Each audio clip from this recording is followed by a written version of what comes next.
Romanos, capítulo 4, do versículo 14 até o versículo 16 e do versículo 22 ao versículo 25 nos diz assim: Pois, se os da lei é que são os herdeiros, anula-se a fé e cancela-se a promessa, porque a lei suscita ira, mas onde não há lei, também não há transgressão. Essa é a razão porque provém da fé, para que seja segundo a graça, a fim de que seja firme a promessa para toda a descendência, não somente ao que está no regime da lei, mas também ao que é da fé que teve Abraão. Como Abraão é pai de, porque Abraão é pai de todos nós. Versículo 22 diz: pelo que isso lhe foi também imputado para a justiça. E não somente por causa dele está escrito que lhe foi levado em conta, mas também por nossa causa, posto que a nós igualmente nos será imputado. A saber, a nós que cremos naquele que ressuscitou dentre os mortos, a Jesus, nosso Senhor.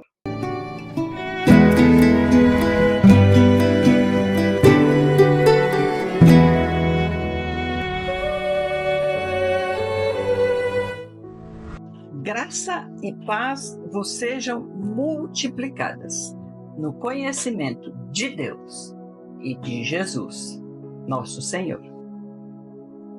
O texto que nós líamos hoje na abertura deste vídeo nos fala de uma situação que traz uma revelação e uma paz para os nossos corações. O tema sobre as obras e a fé. Como eu poderei ser justificada? Pelas minhas obras ou pela graça? Isto é por fé ou é porque eu pude fazer aquilo que diz a lei? O que é que este conflito nos quer dizer e o que Deus nos explicou sobre este conflito entre a lei e a fé na sua palavra? O texto fala de que Abraão ele foi encontrado justificado diante de Deus pela fé, porque ele creu, ele acreditou na promessa que Deus lhe havia dito quando disse que ele teria um filho nascido de Sara, para que através deste filho Deus produzisse uma geração de filhos e gerasse mais filhos, de forma que ele teria uma descendência tão grande como as estrelas do céu ou a areia do mar. E ele acreditou nesta palavra de Deus. Uma palavra que não teria pé nem cabeça, considerando a situação que eles se encontravam, duas pessoas já maior de idade, ela sem condições de ovular, já não ovulava, ele um homem já maior, entrado em anos, como dizem, e ele, mesmo estando, como diz o texto em Hebreus, acreditou em esperança contra esperança, porque ele não poderia ter esperança de ter um filho ainda, considerando a sua condição física e a condição física da sua esposa. Porém, ele decidiu que se Deus falou, ele vai cumprir.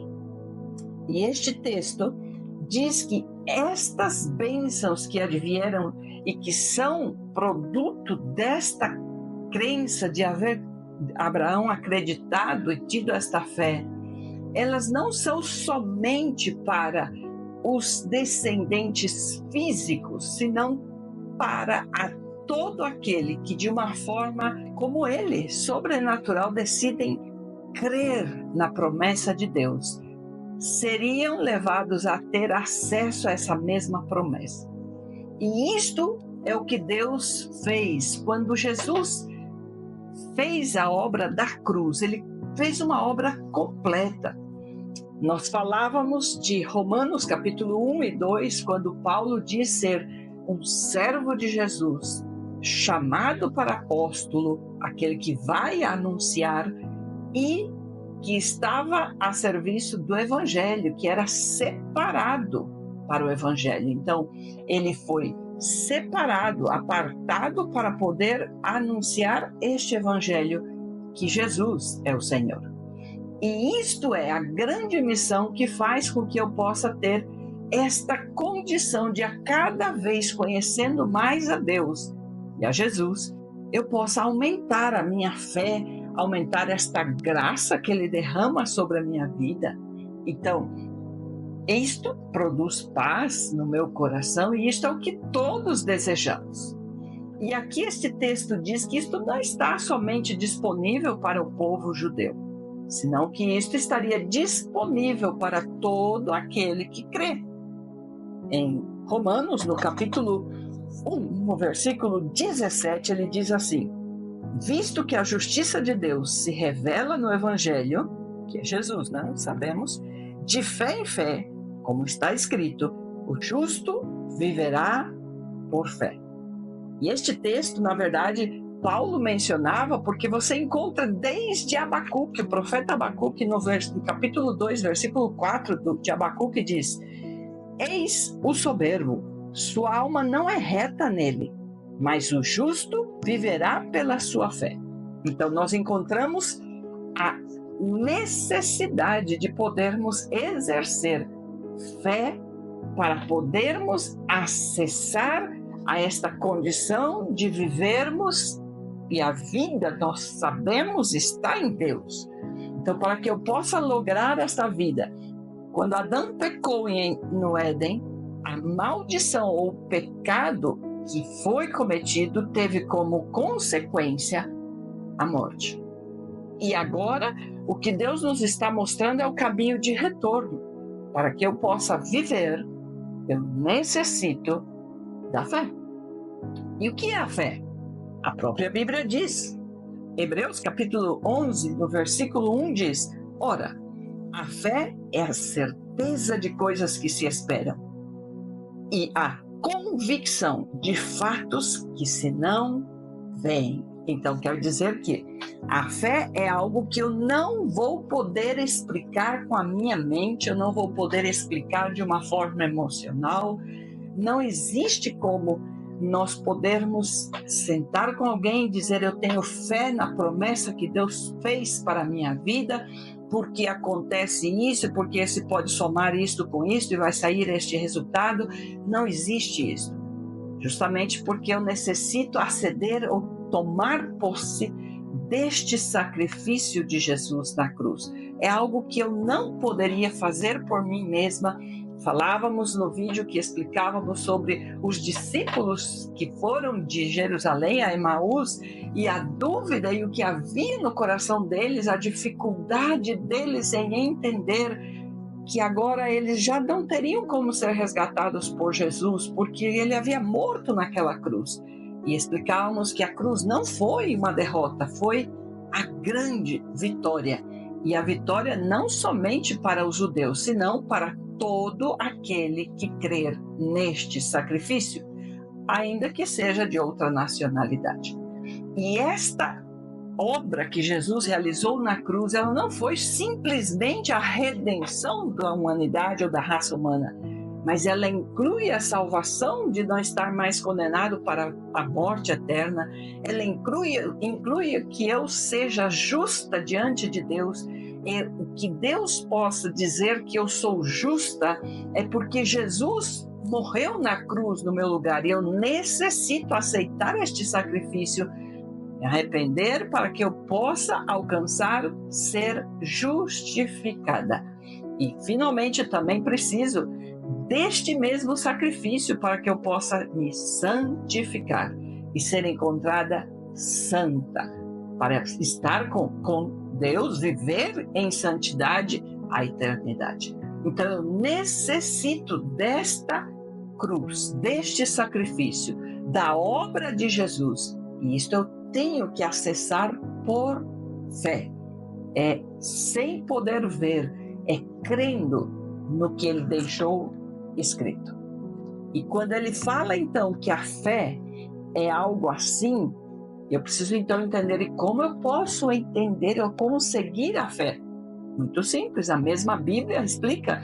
Em Romanos, no capítulo 10, versículo 17, diz: e assim a fé vem pela pregação, e a pregação pela palavra de Cristo. Em outras versões diz: a fé vem pelo ouvir, e o ouvir da palavra de Deus. Então, quando você está ouvindo um vídeo como este, quando você lê a Bíblia e começa a escudrinhar e a buscar nesta palavra as respostas para as inquietudes do seu coração, você, na verdade, está produzindo fé na sua vida. Aqui estão as respostas.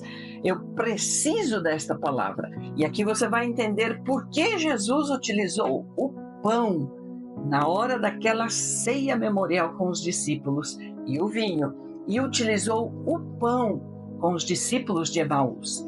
Quando nós falamos de vinho na Bíblia, nós usamos como fosse o simbolismo do sangue.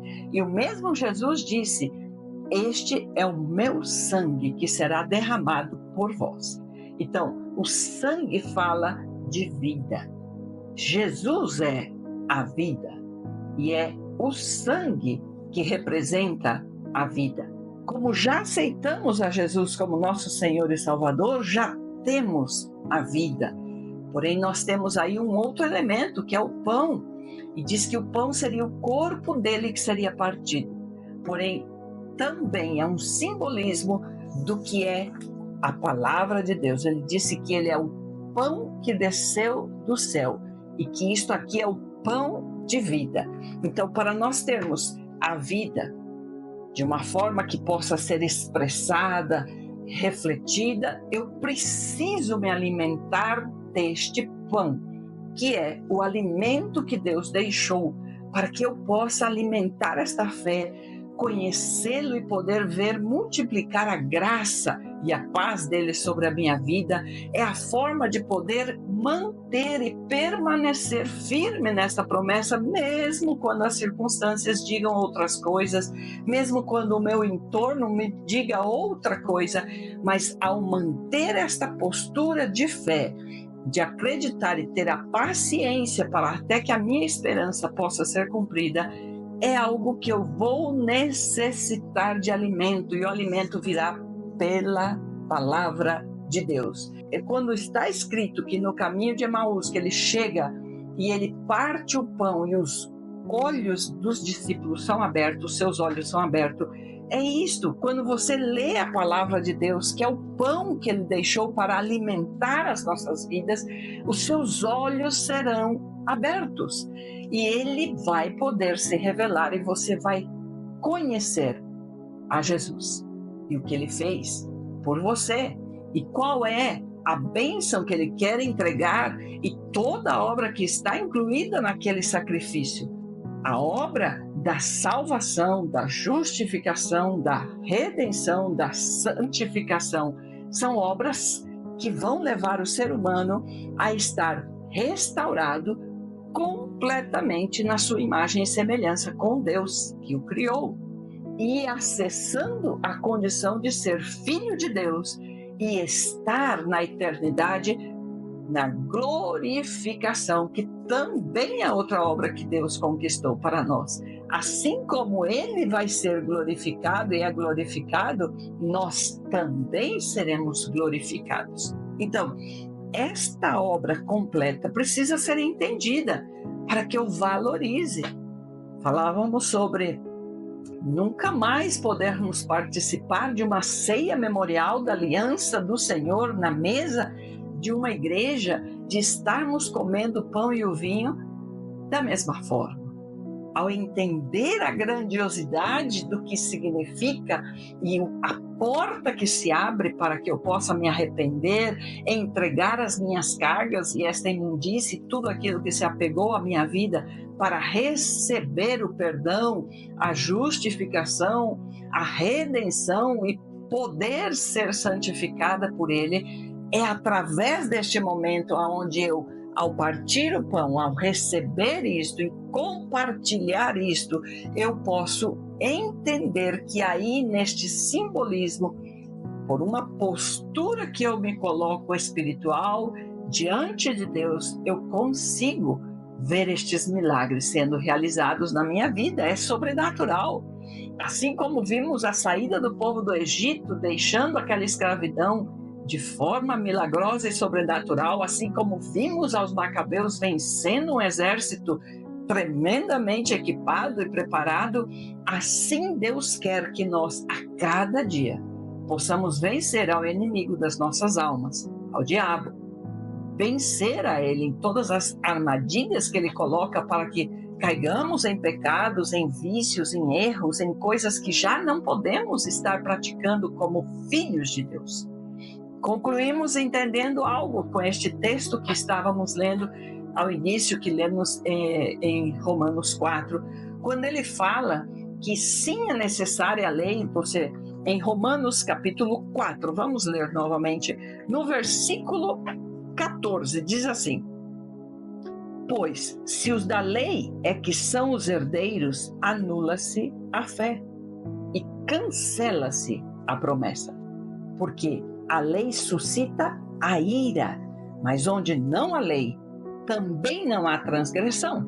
E o versículo 16 ao final, essa é a razão porque provém da fé, para que seja segundo a graça, a fim de que seja firme a promessa para toda a descendência, não somente ao que está no regime da lei, mas também ao que é da fé que teve Abraão. Aqui Deus está explicando que é necessário, ou foi necessário trazer a lei, os mandamentos através de Moisés no Sinai, para formar uma nação com princípios distintos de tudo que estava no mundo e que ainda nos dias de hoje estão vigentes na humanidade. Mas deveríamos ter limites, deveríamos ser pessoas que soubéssemos o que é o limite, até onde vai o meu direito, o que eu preciso fazer para respeitar o direito do outro. E esta lei, ela faz com que eu possa discernir: isto aqui eu fiz errado, isto eu passei do meu limite, isto não é o que um cristão, ou que eu que conheço a Deus, a sua palavra e quero obedecê-lo, devo fazer.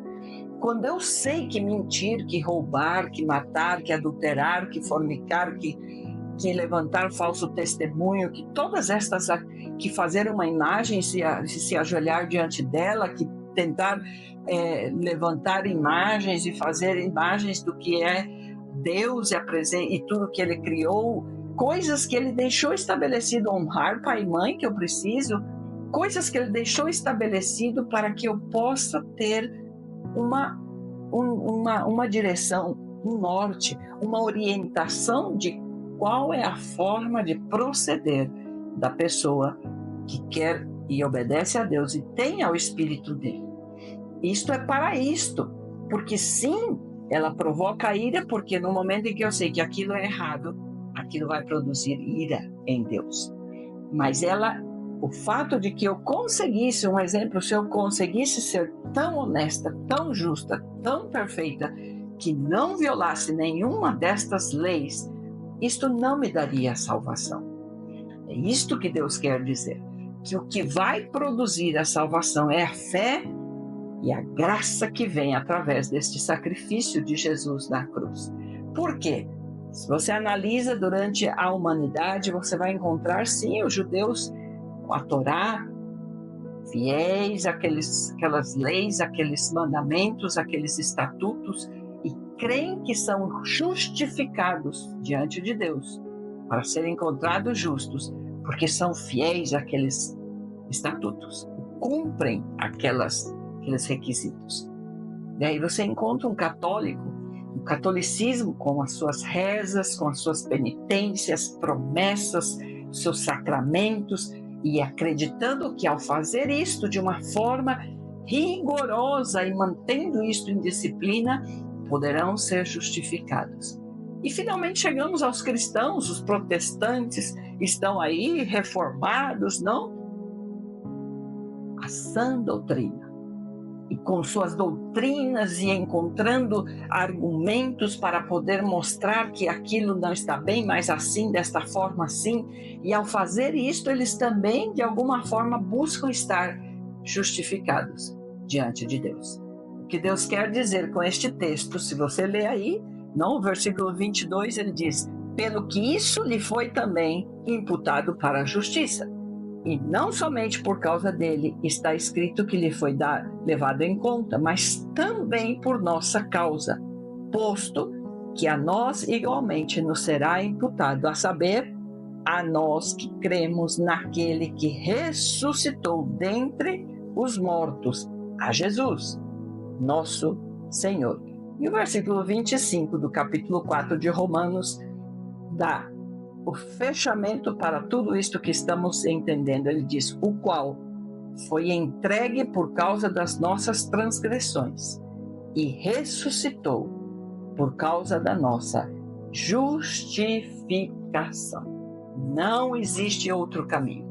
Não é a Torá, não são as penitências, os sacramentos, não são as doutrinas sãs segundo os princípios e tudo que foi entendido pelos concílios e reformas que a Igreja Cristã fez. É pela ressurreição de Cristo, é pelo seu sacrifício que eu posso lograr ser salva e ser redimida e ser justificada e santificada para poder estar na presença de Deus. Isto vamos estar entendendo nestes dias. Com os próximos vídeos, falaremos sobre estas obras da cruz, que são vitória para todo aquele que nele crê. Que Deus te abençoe. Em nome de Jesus, nome que é sobre todo nome. Amém.